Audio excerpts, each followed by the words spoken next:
Hello again, everybody. It's Scott Casper. This interview brought to you in part by our friends at Adidas, Adidas Footwear and Sportswear, also by Blue O4 Water. We head out to talk with Kevin Dresser, the head coach of the Hokies. He joins us now. Kevin, welcome. How are you? Good, good. Thanks for having me. We're both back from the NCAA championships. A heart tearing finish there for young Devin Carter. He made an amazing comeback. Can you talk to us about what Devin's injury was and why the comeback, the quick comeback that we witnessed, was so amazing? Well, I think on December 5th or 6th, whatever that weekend was in Vegas, in the quarterfinals, he tore his um, hamstring. The hamstring attaches to the bone in three places. He tore two of the three tendons, completely tore off the bone. So we got back in town and took us till about Wednesday or Thursday to figure out exactly what it was. But when they diagnosed that, it was basically according to the doctor, a 7 to 8 month rehab. They had to reattach it, so he was pretty messed up there for a while. So to come back in 3 months was quite amazing, or a little less than 3 months actually, with the ACC. And John Jadon and I were sitting talking at the NCAA's. He said, according to medical records that we know of anyway, that had never been done as quickly or as rehabbed as thoroughly as Devin was able to get through. Is that true? I'm sure that he's going to rewrite the medical journal on coming back, so I don't think they would advise many people to try to do that as quick as he did. But, obviously in the back of his mind, he must have thought he had a chance kind of towards the end. I think with about 3 weeks to go, he started feeling pretty good and got himself in a little bit of shape and then sold the doctor on it. And it happened real fast. We're talking with Kevin Dresser. Kevin also talked to us about Devin Carter's academic pursuit. The young man is a very bright young man, but he's turned out to be quite a student athlete. Yeah, he's going to graduate here in 4 years. He's going to graduate in May next month, and then he's going to start working on his master's degree this summer. So he'll probably get his master's degree done by the end of May next year. That's how Devin does things. So, yeah, and he just was named ACC Academic Wrestler of the Year as well. I think today that came out. So he just keeps piling them on. Heads up to Sports All AC academic team as well. And that in and of itself, as if that wasn't enough, he did take second at this year's NCAA championships after coming back from it. Were you, and I don't want it to sound like sour grapes, but were you disappointed in the finish? It was almost a storybook return, or it was a storybook return, but it didn't quite end up the way everybody hoped, or at least some, I suppose. Well, everybody knows, Logan Stieber's got a real solid chance of being a four-time NCAA champ. So, you're not wrestling an average finalist there. If there's such a thing as an average finalist, Logan Stieber isn't an average finalist. So, I knew going in, Devin was pretty sore on Friday and Saturday. In the back of my mind, I felt like he was a real long shot, that something would have had to, Stieber would have had to have felt bad, or Devin would have had to caught him to make that match a close match, and kind of went, to be quite honest, like I thought it did. And that's not taking anything away from Devin. I think a healthy all year long Devin Carter, that's a heck of a match. Not Yeah. saying Devin would have won it, but I think it's a heck of a match.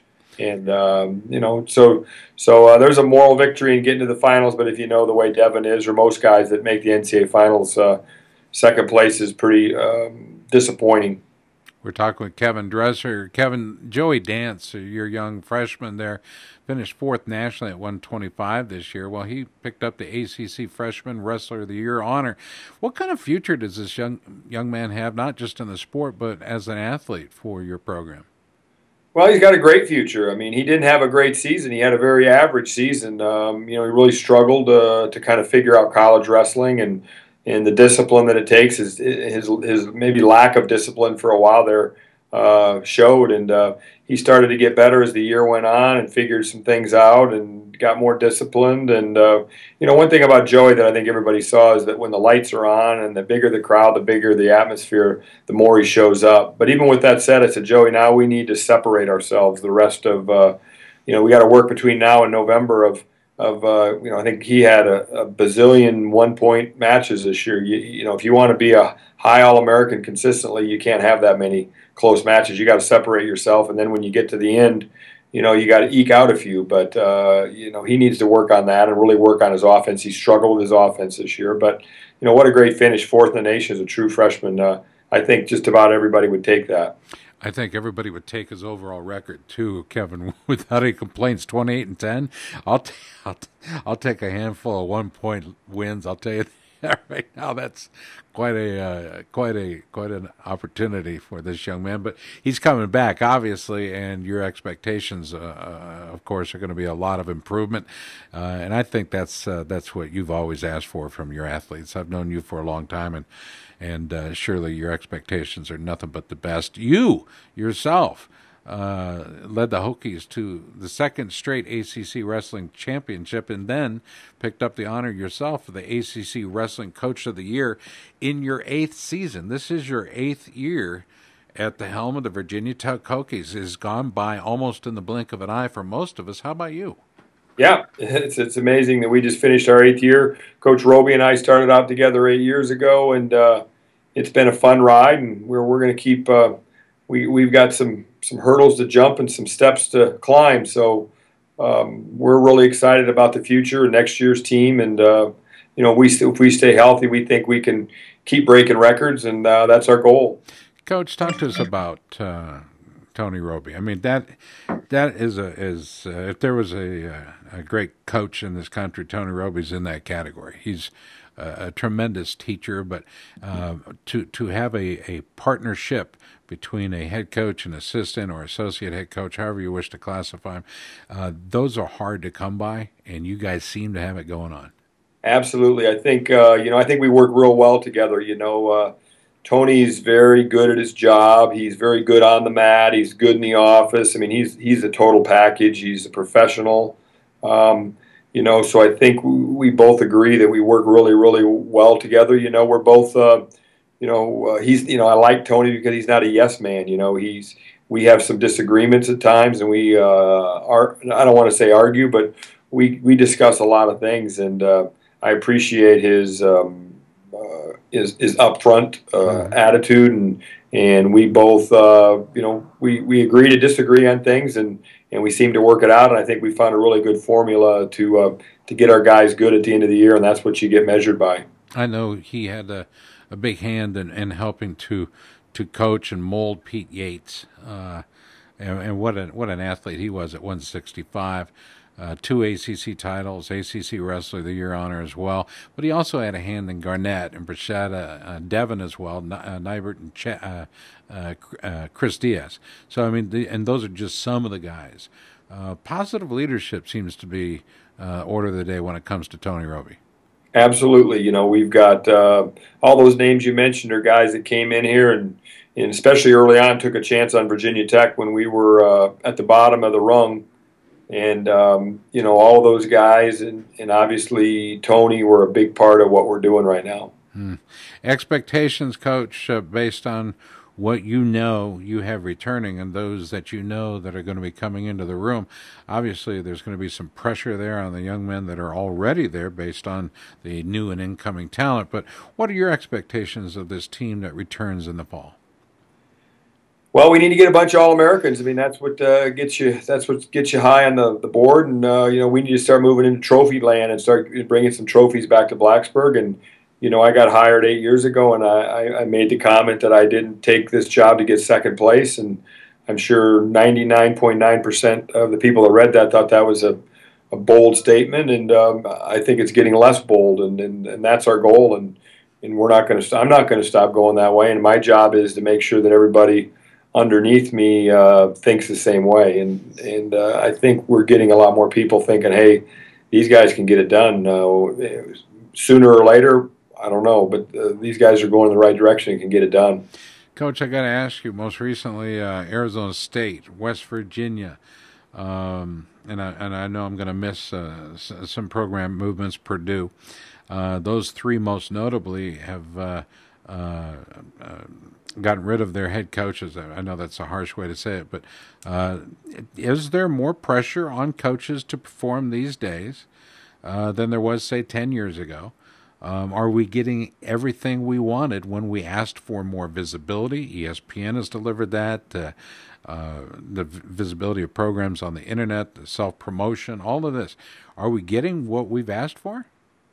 I think so. I think college wrestling just continues to get better and better. I think that, look at the numbers from ESPN this year. Every match was live from Thursday morning to Saturday night. So I think wrestling is just continues, the popularity of college wrestling continues to grow. And with that becomes more exposure and more pressure for coaches. And, I think that's the direction we need to go. I think there needs to be pressure on coaches. If you don't get it over time, athletic directors are starting to make those calls right now saying, we want to be competitive, and salaries are jumping up quickly, and we're turning into, we're not football or basketball yet, but that's the direction we're going. And that's the way we want to go. So I think it's exciting. I think it's, I know that when we have a weekend off or a day off and I get a chance to turn on college wrestling live, I love to do it.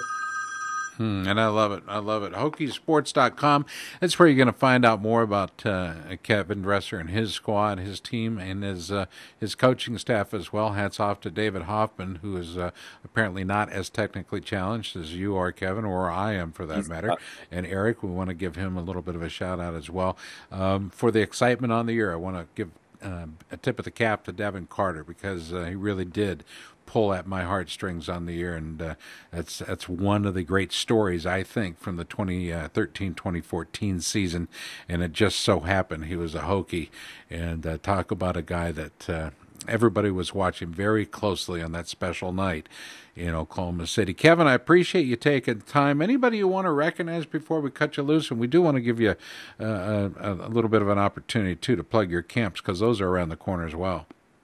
Yeah, we're getting ready for camps. We've got, I really like, we started a concept about 5 years ago that we call a 30-man camp, where we just bring in 30 kids for 1 week and train them right beside our guys. And that's really been a popular camp. That seems to fill up really fast. And I think we had 28 teams last year at our team camp. And we're really going to focus this year on having some sessions for the coaches at our team camp and talk about peaking your team at the end of the year. And so we got some different ideas, and it seems like each summer we just keep getting better and better. I think, like I said, we had 28 teams last year, and so we're looking forward to that. And again, yeah, David Hoffman and Eric Morrill didn't talk a lot about those guys. My two younger assistants have done a great job too. It's to do what we're doing and to go from 81st in the nation to 8th in the nation in 7 years takes a lot of people pulling and in the right direction. And so, everybody from John Jadon on down is really doing their job here right now.